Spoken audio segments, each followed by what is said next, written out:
काम करने होते हैं। पौष्टिक आहार बढ़ाना होता है और व्यायाम बढ़ाना होता है। हमें अपने अंगों को मजबूत करना होता है, पुष्ट करना होता है, कला कौशल के द्वारा दांव पेच सीखने होते हैं परास्त करने के। ऐसे ही अध्यात्म मार्ग है।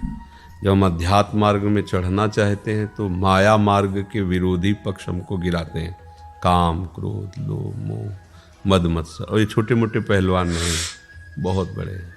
अच्छे अच्छों को अपने दांव में फंसा गिरा देते हैं। एक बल है जहाँ इनकी नहीं चलती, नाम बल। नाम जप और बढ़ाइए। और दूसरी युक्ति, किस गलती से हम कैसे गिरे, इसका बड़ी सूक्ष्मता से जांच करना चाहिए। जब अपने लोगों ने जांच किया तो पता चला इसको कहीं ना कहीं हमने सहारा दिया है। जैसे काम है, या अपने शरीर की क्रियाओं के द्वारा या किसी दूसरे शरीर के आश्रय के द्वारा हमने इसको बढ़ावा दे रखा है। अगर इसको बढ़ावा ना दो, हर जगह से इसका कनेक्शन काट दो, तो ये आपको जलाएगा और शांत हो जाएगा। धीरे धीरे कम होने लगेगा, फिर धीरे धीरे शांत हो जाएगा, क्योंकि दवा चल रही ना, नाम चल रहा है, वाणी चल रहा है। चतुरासी जी की फलस्तुति में लिखा है, भव जल निधि को नाव और काम पावक को पानी। कामाग्नि को शांत करने के लिए ये प्रियालाल का जश जल के समान है। जैसे अग्नि है ना, पानी एक बाल्टी डाल दो, झप से शांत। तो नाम जब बढ़ाइए। और ये गलती देखिए, अपने लोगों से क्या होता है, हम गलती को गलती कहते हैं पर मानते नहीं। अंदर की बात है ये, कहते हैं हमसे गलत हुआ, पर अंदर से उसमें सुख बुद्धि है। हमारे हृदय में उसके प्रति सॉफ्ट भाव है। समझना, अंदर की कमी है ये उसके प्रति। अगर अंदर से आपने दृष्टि बदल दी उसके, तो आप ही के पावर से तो आपको परास्त कर रहा है वो। खास बात ये है, हमारा ही खा के हमारा गला काटा जा रहा है। हमारी ही सामर्थ्य से वो हमको परास्त कर रहा है, उसमें स्वयं की सामर्थ्य नहीं। अगर हम संकल्प ना करें, हम कामना ना करें, गंदी क्रियाएं ना करें, गंदे लोगों का संग ना करें, फिर हमें आप बताओ कि काम आपको कहाँ परास्त करता है, क्रोध आपको कहाँ परास्त करता है। नाम जब चल रहा है तो कैसे परास्त कर सकता है। पर आप गंदा भोजन करो, गंदे लोगों का संग करो, और इसको व्यवस्था इसकी है कि ये कर लेने से शांत हो जाएगा, अब मर गए। वहां चले जाने से इसकी व्यवस्था हो जाएगी, मर गए। अब आप रुक नहीं सकते, चाहे जितना कसम खाओ, चाहे जितना करो। ये अंदर की बात तुम्हें बता रहे हैं। वो कनेक्शन खत्म कर देना है जहां इनको जाना है। कोई ऐसी जगह नहीं होनी चाहिए अपनी जहां जाने पर मन को उत्साह मिले उस विषय का। कोई भी ऐसी स्वयं में क्रिया नहीं करनी चाहिए जिससे हमारे परमार्थ के विरुद्ध आचरणों का बढ़ावा हो। बस अभी समझ जाए। पर हम क्या है, अंदर से नहीं संभालना चाहते। बातें तो हम करते हैं, पर अंदर से बहुत सॉफ्ट उसके प्रति रहते हैं। छोड़ना है, पर अंदर से सुख बुद्धि उसमें है।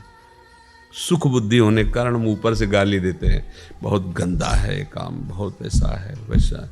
और अवसर आया ल जा, भगवान को छोड़ दिया, वो ज्ञान को छोड़ दिया, और शास्त्र की बात छोड़ दी और क्रिया में आ गए। तो इसी को कहते हैं पाखंड, इसी को कहते हैं दम्भ, दिखावा। तो अभी हमारी बुद्धि हमारे साथ दम्भ का खेल खेल रही। लगता है हम जान गए, अब गलती नहीं होगी, फिर हम फंस जाते हैं। इसलिए हमें नाम जप करना है, पावर बढ़ाना है, भागवती का अध्यात्म बल। सत्संग सुनो, नाम जप करो, और ऐसा कोई संग न रखो जिससे आप भ्रष्ट हो जाओ। तो आप देखो आगे बढ़ने लगोगे। पर चल पाना इसीलिए कठिन हो जाता है कि हमारे पास हर साधन है। अब एकांत है, रात्रि है, शयन करने जा रहे हो, मन एकदम खराब हुआ, मोबाइल के सर्च किया, देख रहे हो गंदी बातें, गंदी क्रियाएं देख रहे हो, गंदे दृश्य देख रहे हो, तो फिर परमार्थ की बात सोचो। तो जो हम देखते हैं, जो हम सुनते हैं, जो हम बोलते हैं, इन तीनों का बहुत ज्यादा प्रभाव पड़ता है मन पे। इन तीनों का प्रभाव पड़ता है। जो हम देखते हैं, जो हम सुनते हैं, जो हम बोलते हैं, तीनों को संभाल लो। देखना ठीक करो, बोलना ठीक करो, सुनना ठीक करो, अपने आप ठीक हो जाओगे। राधा राधा खूब नाम जप करो। बढ़िया अवसर मिला है। और भाई चलना चाहो तो अपनी बुराइयों को हम बुराई रूप से अंदर से देखें और उसको ऐसी ऐसी दृष्टि अंदर रखें कि मतलब आप जल पड़ो वो बात आते ही, पर हम जल नहीं जाते, हम अंदर ही अंदर उसका स्वाद लेते हैं। अगर ऐसे ऐसे ऐसा ऐसे ऐसे तो पूरा का पूरा जब हम जकड़ जाते हैं और नष्ट हो जाते तब फिर वो अरे ये कैसे हो गया, ये तो ऐसा, आज से कसम खाते फिर 1-2 दिन फिर वो धीरे से जब वो ले जा रहा है आपको, आप ही तो अंदर देख रहे हो ना कि अब मुझको ले जा रहा है उधर, तो आपने रोका क्यों नहीं? अंदर की बात, अंदर नहीं रोक पाए तो बाहर रोक ही नहीं पाओगे। मेन अंदर होता है, अंतर्मुक्त, सावधान। अंदर संकल्प उठ रहा, विषय चिंतन बन रहा, स्वाद नहीं लेना, उसे भेद गंदी बात फेंक, नहीं राधा राधा राधा। पर ऐसा करना कौन चाहता है? वही करेगा जो भगवत प्राप्ति चाहता है। ले तो इसी में तो अरे और अंदर की बिगाड़ को और बढ़ाना है। संसार का देखो ना, बढ़ावा दिया जाता है संसार की बात, और माना जाता है तो कि पुरानी बातें हैं ग्रंथों में लिखी, थोड़ा जीवन मौज ले लो। तो वास्तविक मौज है क्या इसमें?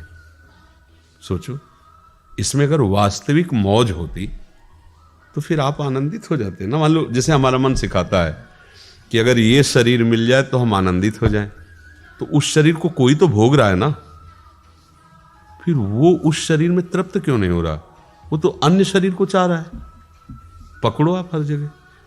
एक बहुत बड़े चक्रवर्ती सम्राट भी थे, वो महात्मा हो गए थे, भर्तरी जी, महामहिम विक्रमादित्य के बड़े भाई थे। उनके जो वैराग्य शतक है, उनके श्लोकों को संत जन स्वीकार करके आगे बढ़ते हैं। वो चक्रवर्ती सम्राट थे, तो सबका आकर्षण सबसे ज्यादा काम में होता है, इसीलिए काम को सबसे पहले रखा गया है। सबसे ज्यादा आकर्षण कोई भी हो, स्त्री पुरुष सबका, एक पहले जीव ही यौवन अवस्था का संचरण हुआ तो सबसे पहली मांग उसकी होती है काम, क्योंकि हम काम क्रिया से ही इस शरीर का सृजन हुआ है, उसमें संस्कार भरे हुए हैं और पूर्व से हम कामनाओं से ही व्याप्त चले आए हैं। तो जब हमारी चेतना जागृत होती है तो सबसे पहला विकास इस काम का होता है। काम का तात्पर्य केवल जनेंद्रीय भोग से ही नहीं होता, हर कामना से होता है। अच्छा खाना, अच्छा देखना, अच्छा पीना, अच्छा ऐसा, और मेन उसमें होता है फिर ये शारीरिक क्रिया। तो वो चक्रवर्ती सम्राट थे ही, उनके मन में जब ये बात आई कि आकर्षण, मन का आकर्षण बहुत सूक्ष्म अंदर से देखने वाले थे, तो उन्होंने ऐलान किया कि जो विश्व की सबसे सुंदर स्त्री वो हमारे पास वो महारानी के रूप में विराजमान होगी। तो कौन नहीं चाहेगा ऐसे चक्रवर्ती सम्राट की महारानी? बहुत सी सुंदरियां उपस्थित थी, उनमें से उन्होंने चयन किया, उसका नाम पिंगला था। सर्वांग सुंदरी जैसा सुंदरता का वर्णन किया गया। बहुत आनंद उत्सव से उसका पाणी ग्रहण किया, और वो एक मतलब विशेष अलग चिंतन के थे। उन्होंने कहा जब तक मैं इस सुख का अनुभव नहीं कर लूंगा तब तक कोई भी राज्य का कार्य नहीं करूंगा। विक्रमादित्य से कहा तुम सिंहासन संभालो और एक महल, और हमारे पास बस समय से भोजन बाहर से दे दिया, हम किसी को देखेंगे नहीं, केवल इसी को देखेंगे, किसी से बोलेंगे नहीं, इसी से बोलेंगे। मन ने कहा इसमें सुख है तो मैं देखूंगा क्या सुख है। वो जो एक मतलब कुछ विशेष महापुरुष होते हैं, वो ऐसे विशेष आकर्षण। वो तो चक्रवर्ती सम्राट, सारी व्यवस्था विषय की, खान पान की, हर व्यवस्था उनके पास। एक दिन वो पिंगला जो वो अपने महल से खिड़की की ऐसे झांक रही थी, तो घोड़ों की सेवा कराने वाला, राजकीय घोड़ों की, अश्वपाल उसे कहते हैं, वो सेवा करता नहीं था, करवाता था। अश्वपाल बहुत ही हष्ट पुष्ट एकदम बलवान, और राजा का प्रधान घोड़ों का सेवक जो सेवा करवाता था। दृष्टि गई ऊपर से, ऐसी सुंदर पिंगला की दृष्टि गई। अब दोनों की दृष्टि में आकर्षण शुरू हुआ। अब राजा दिन में विश्राम करते थे, धीरे धीरे उसका उससे प्रेम हो गया, मिलन हो गया। विक्रमादित्य को सूचना मिली कि कुछ गड़बड़ हो रहा है महाराज, तो बहुत विचार किया कि भाई साहब तो आसक्त हैं उनसे, अगर हमने कुछ भी कहा तो हो सकता मुझे ही प्राणदंड दिलवा दे, बड़ा विचित्र लीला होता है। बोले ठीक अवसर पर इस बात को हम कहेंगे। तो जब अश्वपाल और उसके मिलन को देखा, प्रमाणित हो गया, तो वो भर्तरी जी से मिलने की बात की। भर्तरी जी ने समय दिया और कहा तो उनका भैया हम किसी दोष दृष्टि से नहीं कहते, पर मुझे ऐसा लगता है कि एक चक्रवर्ती सम्राट की सुरक्षा के लिए जो व्यवस्था चाहिए वो भंग हो रही है। आपकी एकांतिक निष्ठा में ऐसा ऐसा हो रहा है।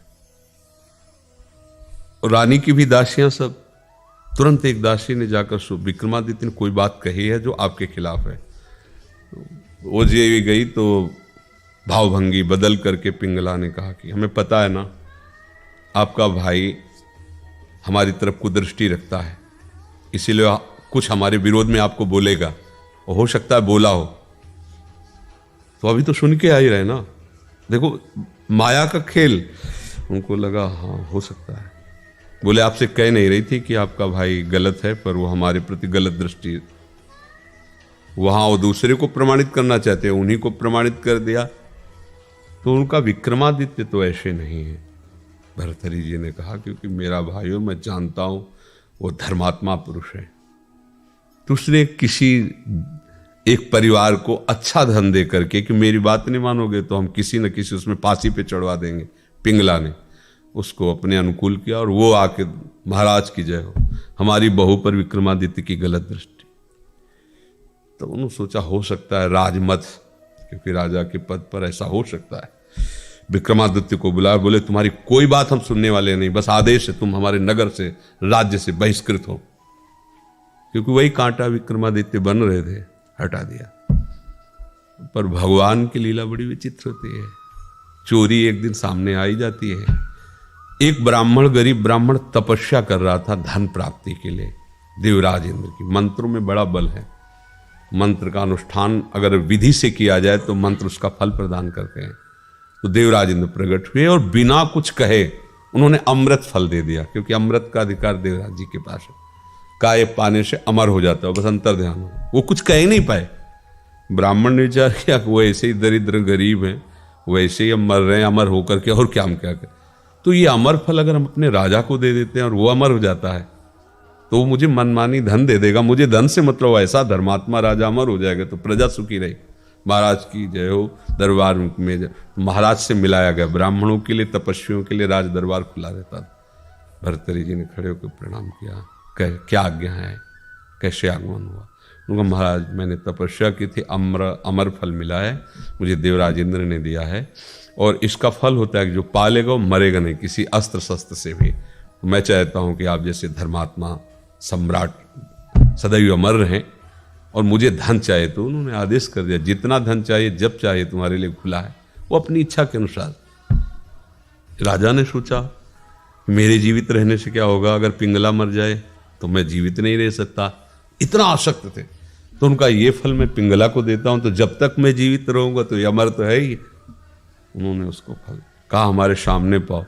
तो कहा आपको पता है देव फल ऐसे थोड़ी पाए जाते हैं, स्नान करके हाँ, तो आप निश्चिंत रहो मैं पालूंगी।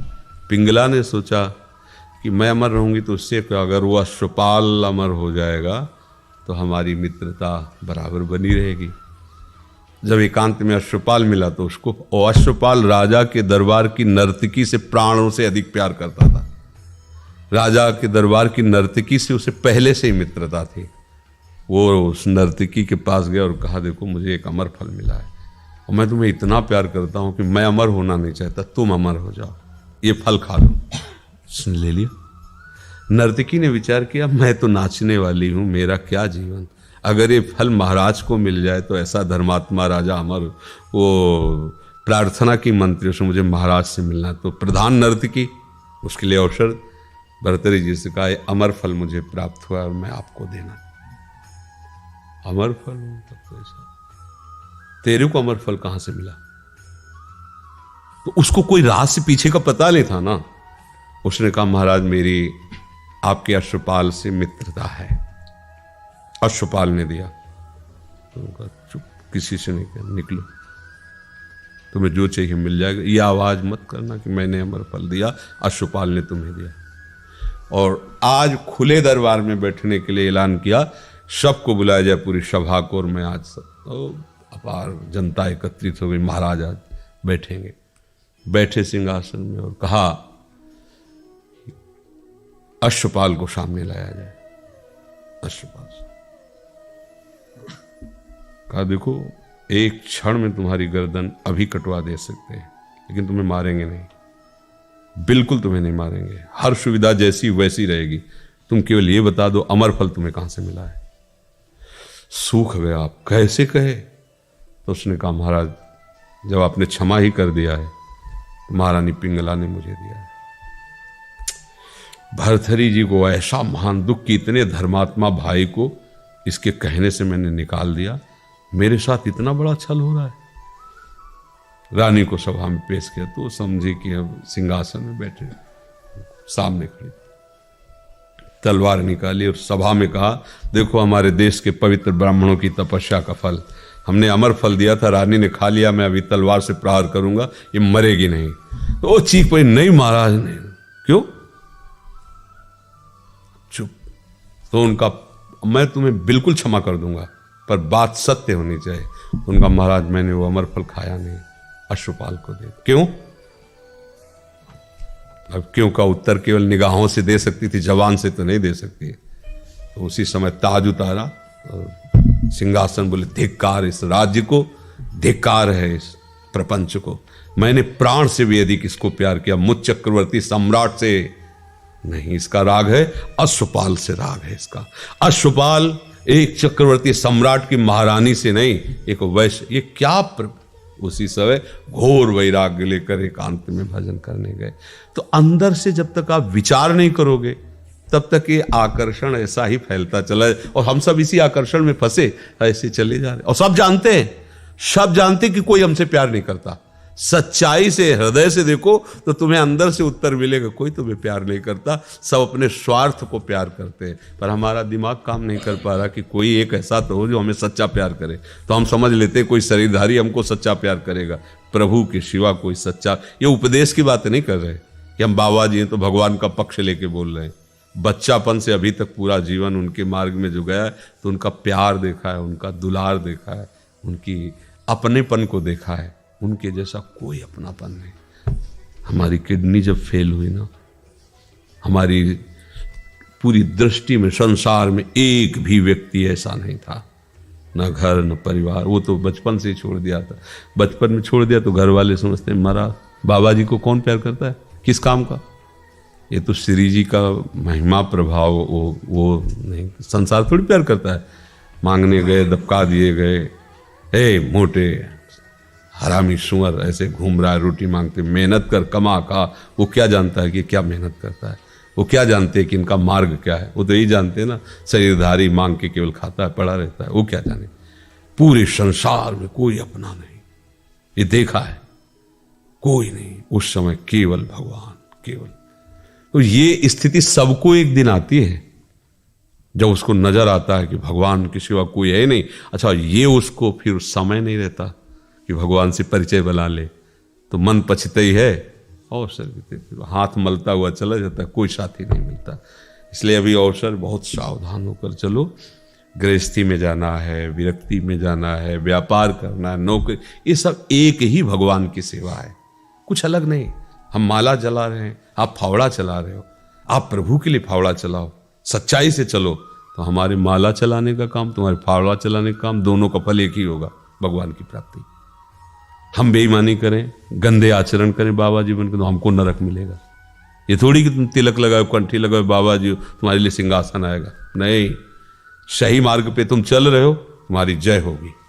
गलत मार्ग में चल रहे हो, तुम्हें दंड मिलेगा, कोई भी हो, कहीं भी हो। ये कानून है हमारे भगवान का। ये शास्त्र जो है ना, जैसे गीता जी है, ये कानून है भगवान का। जैसे आपने यहाँ कानून बना हुआ है ना, उसके खिलाफ चलोगे आप बंदी बना लिए जाओगे। देखो, आपका शरीर है पर आप इस शरीर को नष्ट नहीं कर सकते। अभी आपको रिपोर्ट कर दी जाए कि आदमी आत्महत्या कर रहा था, हमने रोका, तो आपको सजा होगी, क्योंकि सरकार की वस्तु है शरीर। प्रयोग कर लो तुम, केवल इसको नष्ट नहीं कर सकते। अब देखो ना, यहाँ की सरकार आपको दंड देगी कि नहीं देगी? ऐसे ही भागवतिक सरकार, सब कुछ प्रभु का है। सही ढंग से चलो, उपभोग करो, अब प्रभु के पास पहुंच जाओ। जब मनमानी आचरण, गंदे आचरण, तो फिर उसका दंड मिलता है।